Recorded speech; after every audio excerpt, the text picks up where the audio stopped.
ignore. You certainly can't. You cannot ignore it. Right. You can't. Oh, man, they're both going out. You got Melania and Trump going after you. Yeah. I will say it's kind of sweet the way you've unified them. You've really brought them together. There is a particular kind of political self-destruction that does not require any outside assistance. No opposition research. No hostile press conference. No unfair editing or selective framing. Just a man, a microphone, and a consistent inability to recognize the difference between what makes him look powerful and what makes him look ridiculous. And then, almost as a bonus, a response to the ridicule that makes everything measurably worse. That is the story of this week. And the uncomfortable part for Donald Trump is that every single element of it originated with Donald Trump. It started with the cognitive tests. Trump brought them up himself, at a press conference, unprompted. With the specific energy of someone who has been waiting to deliver information they consider impressive, he announced that he had passed multiple cognitive assessments. He described the tests in some detail. Animals identified correctly, sequences completed, the classic components of standard cognitive screening tools that medical professionals use to establish baseline neurological function. Tests that, under ordinary circumstances, a healthy adult takes, passes, and never mentions again because passing them is not considered an achievement in the way that, say, negotiating a treaty or passing legislation might be. Trump announced it like a championship. The confidence behind the announcement was complete and unironic. He had passed the tests. He had identified the animals. He had done well. He wanted people to know. Desi Lydic found this irresistible. And her response was the specific kind of comedy that lands hardest because it does not need to add anything to the original material. It simply needs to reflect it back at the right angle. She pointed out what everyone in the audience was already quietly registering, which is that the announcement itself is doing something unintentionally revealing. When a person brags about passing a cognitive screening test, the brag tells you more about the person's anxiety around the subject than the test result does about their cognition. A genuinely confident person does not enumerate their animal identification score at a press conference. She made the comparison to the only kid in class who receives a special participation certificate and then tells everyone about it at recess. The audience laughed because the image was accurate, not because it was cruel, because it was precise. But the segment had a second layer that was more analytically interesting than the initial joke, and it was a layer that made it spread beyond the standard late-night clip cycle into something with longer legs online. Lydic noted that Trump's account of what the tests contain keeps changing. In different retellings across different appearances, the animals shift, the specific tasks described change. The level of difficulty attributed to the tests fluctuates. In one version, it is a squirrel. In another version, it is larger animals. The common thread in every version is that he aced it perfectly and the doctors were amazed. The specific content of the achievement adjusts to fit the telling, but the conclusion is always the same. He was exceptional at it. This is the detail that separates the segment from a simple mockery piece. Because the shifting details are doing something more interesting than describing a man who misremembers test content. They are describing a man who uses the tests as a performance prop rather than a factual record. The tests are not evidence of his cognitive health. The tests are a story he tells about himself. And like all stories told primarily for the purpose of self-promotion, the details adjust in service of the narrative rather than the other way around. The audience laughs at the squirrel becoming a whale, but what they are really registering is a specific and consistent pattern of a person who cannot separate the story of himself from the reality of himself. Then came the children's fitness event. This one requires a moment to appreciate fully, because the gap between what the event was and what Trump turned it into is so wide that describing it accurately produces the effect of comedy without any embellishment being necessary. A White House ceremony for children, a fitness and wellness event, the kind of soft, positive, visually appealing occasion that every administration produces, because children and exercise are among the handful of subjects that carry essentially no political downside. You show up, you clap for the kids, you say encouraging things about health and activity and the future. You take the photos. You leave. Trump showed up and spent the better part of an hour talking about nuclear weapons, Iran, the war, transgender athletes, Barack Obama, fighting ability, and various international geopolitical tensions. In front of children, at a fitness event, for approximately an hour. Desi Lydic's response was built around the specific irony that the man who had just finished bragging about passing a cognitive test, the test that demonstrated his sharp awareness of context and appropriateness, had immediately and thoroughly demonstrated the opposite quality at a children's event before the press conference had even been fully covered. The joke writes itself, which is another way of saying it is not really a joke. It is a description. She noted that the combination of these two events in close proximity produces a kind of self-refuting argument. The cognitive test brag is undermined spectacularly and immediately by the cognitive test evidence. Whatever the screening tool measured, it did not appear to measure capacity to understand what a children's fitness ceremony is for or who the audience is. Those are different skills. And the gap between them, when placed side by side in a single week, is visible in a way that no commentary needs to explain. The line she delivered about the storming the Capitol confidence was a kind of punchline that contained a longer argument in compressed form. The question underneath it was whether the Republican base that rallied behind this man with such forceful certainty is now watching him flex about animal identification and ramble about nuclear weapons at a kid's event and maintaining the same level of confidence in the project. The joke says yes. The subtext says that the answer to that question matters. Jimmy Kimmel was working a parallel story on the same week, and the two segments combined produce something more pointed than either one alone. The ballroom. Trump had been public and emphatic about the White House ballroom project. The cost would be approximately $200 million.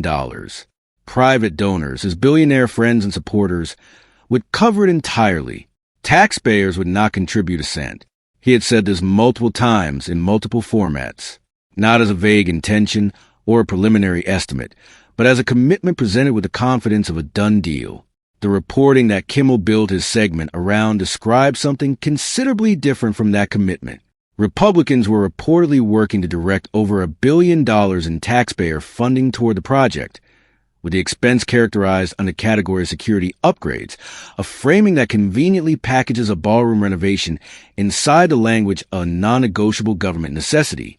The private donors who were going to cover everything appear to have been supplemented, rather substantially, by the public funding that was explicitly promised would not be required. Kimmel's approach to this was to simply put the original commitment next to the reported reality and let the gap do the work.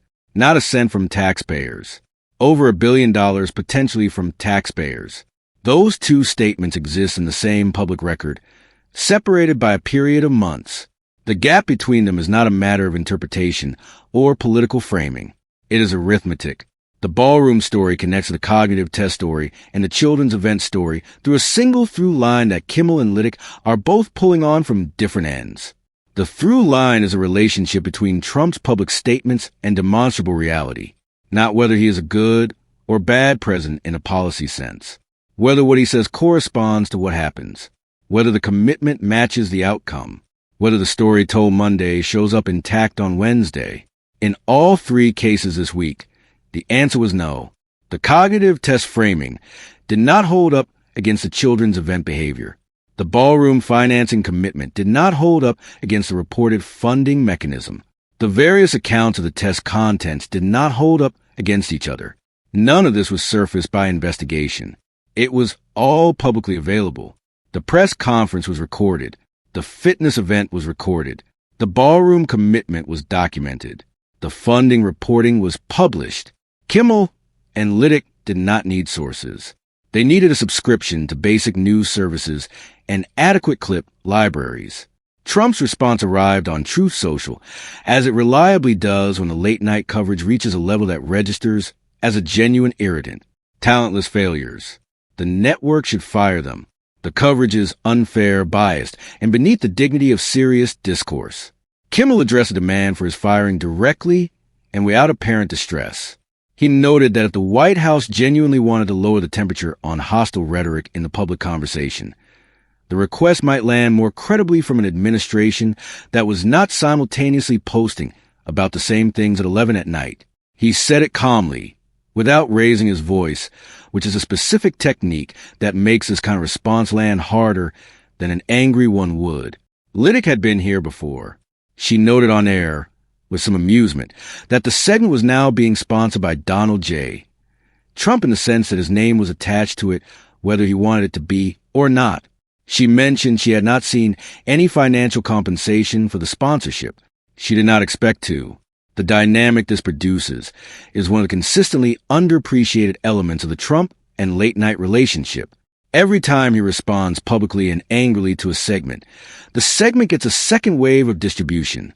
The attack on Kimmel becomes a Kimmel story. The demand for Lydic's firing becomes a Lydic story.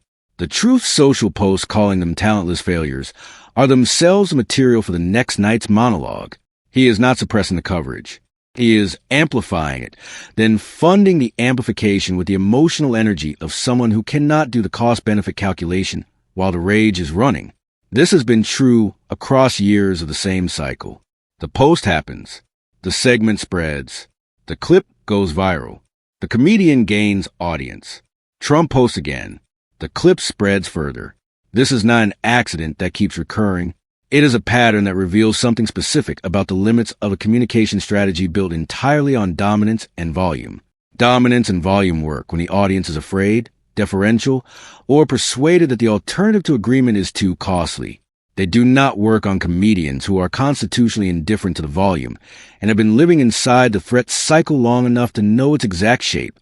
The deeper story underneath all three of this week's comedy targets is the one that takes a moment to see because it requires stepping back from the individual segments. Each story Trump generated this week shares a common structure. He made a public claim. He behaved in a way that contradicted or undercut that claim in the same news cycle or close to it. The contradiction became the story. Late night covered the contradiction. Trump attacked the coverage. The coverage of the attack became additional story. The cognitive test claim was undercut by the children's event. The children's event was supposed to be uplifting and was undercut by the content of the speech. The ballroom commitment was undercut by the reported funding mechanism. The demand for comedians to be fired for unfair coverage was undercut by the fact that the coverage was drawn entirely from things Trump had said and done in public. Nobody planned any of this. Nobody coordinated it. Nobody needed to write a script for it. The week simply unfolded the way the week unfolded, and late-night television did what late-night television does, which is notice what is in front of it and describe it with sufficient clarity and timing that the audience cannot miss it. The reason these segments hit the way they hit, which is to say the reason they spread rapidly and generate sustained engagement rather than a single day of response and then silence, is not primarily because they are funny. They are funny. But the reason they keep moving is because they confirm something the audience is already carrying from their own engagement with the news.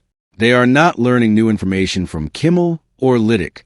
They are watching information they already have organized into a shape that makes it impossible to dismiss or compartmentalize. That is what compression does. That is what the best late-night commentary has always done. It takes the week and gives a structure. It takes the contradictions and puts them in order. It takes the gap between the Monday statement and the Wednesday behavior and holds them next to each other long enough for the audience to see the distance clearly. Trump can demand firings. He can post at midnight. He can call them talentless. He cannot close the gap between what he said and what he did. That gap exists in the public record, and it will be there tomorrow regardless of what appears on Truth Social tonight. The uncomfortable truth for any president, and this one specifically, is that comedy is the only medium that has consistently refused to be managed by the tools available to executive power. Straight news coverage can be pressured through access. Regulatory bodies can be pointed at broadcast licenses. Press conferences can be ended. Reporters can be blacklisted. Platforms can be pressured. The entire apparatus of presidential communication management has tools for most of these levers. Comedy has one asset that none of those tools reach. The clip, the moment that is already recorded, already compressed, already spread before any response arrives. The cognitive test press conference happened. The children's fitness event happened. The ballroom commitment was made. These things are in the archive. They exist in the permanent, searchable, shareable record of public statements that does not have an editing function or deletion mechanism. When Lydic and Kimmel build segments from that material, they are not creating vulnerabilities. They are pointing at vulnerabilities that already exist and were created by the subject himself. The best defense against this kind of commentary is not to attack the comedians. It is to not supply the material. And that particular defense has not been deployed. Instead, the press conference happened, the fitness event happened, the ballroom commitment was made, and then apparently revised.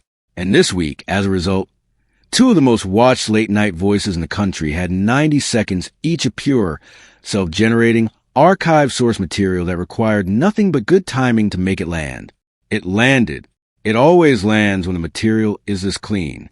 And the material is this clean because nobody made any of it up